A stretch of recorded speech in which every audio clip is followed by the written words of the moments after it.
दुश्मन भइल परिवार ये बाबा।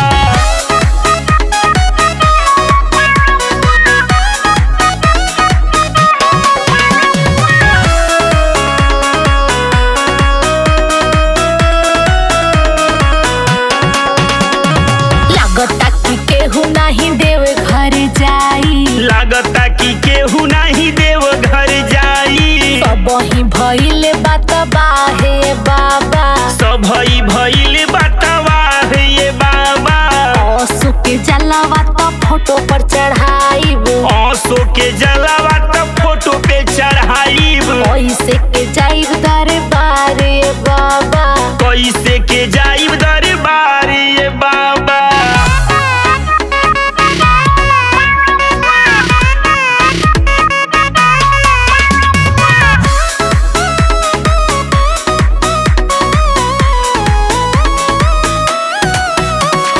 खोल के देखी ना तीसरा नयनवा, खोल के देखी न तीसरा नयनवा। कष्ट में बाटे संसार ये बाबा। कष्ट में बाटे संसार ये बाबा, दीपक विकास विश्वास बारे कैले। अर्चना विकास विश्वास बड़े कहले, सुनी पर मोदी के पुकार ये बाबा। सुन लो पुजारी के पुकार ये